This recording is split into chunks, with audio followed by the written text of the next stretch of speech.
Hello again. Welcome to Uncle Geoff's Easy-Peasy English. And today we're looking at the ing form and the to infinitive.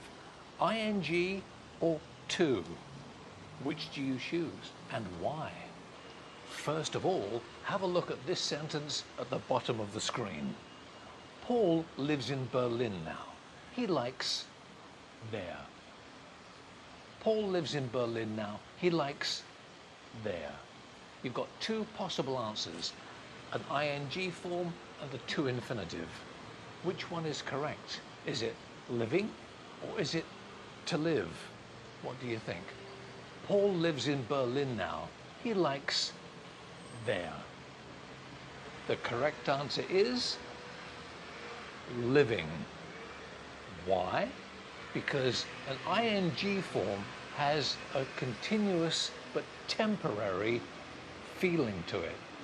It has a beginning, it has an end. It's temporary. All ing forms are the same. A to infinitive form has the feeling of from now forwards. So, if he likes being there, he must have been there before speaking, because he likes living. It must be ing, a feeling of before and after.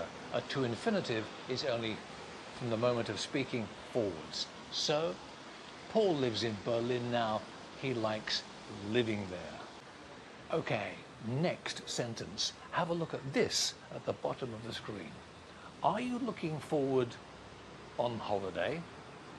Are you looking forward on holiday? Three possible answers. Three answers. What do you think? Is it going? Is it to go? Is it to going? Which is the right answer? Are you looking forward on holiday?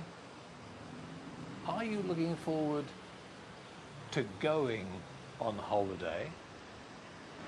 Are you looking forward to going on holiday? Why? Because you look forward to something. You look forward to something. To in this sentence is a preposition, and after every preposition the next verb is ing. So, are you looking forward to going on holiday? Are you looking forward to going on holiday? Okay, next sentence. Have a look at this one. I called the restaurant a table. I called the restaurant a table. Three possibilities. What are the missing words?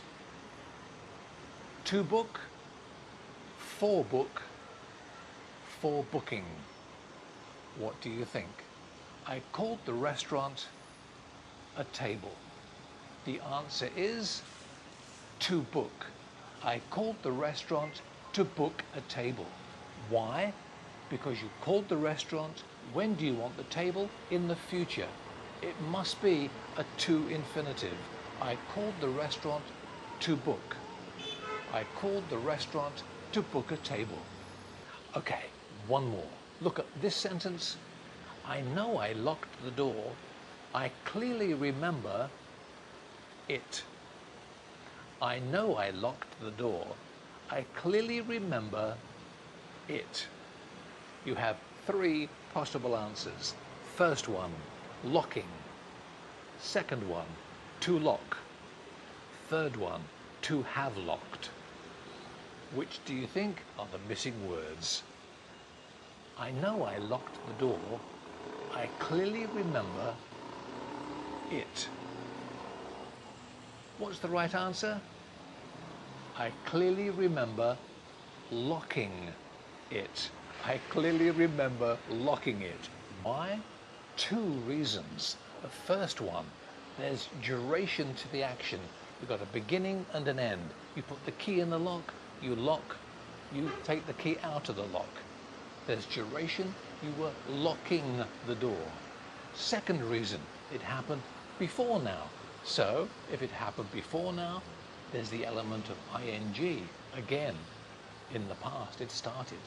So, I remember locking the door. So there we are. the to infinitive and the ing form. Remember, the to infinitive is from a point forwards. An ing form is from a point backwards. It started before. There's duration, there's emotion. ing has all of those things. A to infinitive is just from a point forwards. So, English grammar, the ing form, the ing form, and a to infinitive, most of the time, it's easy peasy. Thank you for watching. We'll see you next time on Uncle Geoff's Easy Peasy English. Bye-bye for now.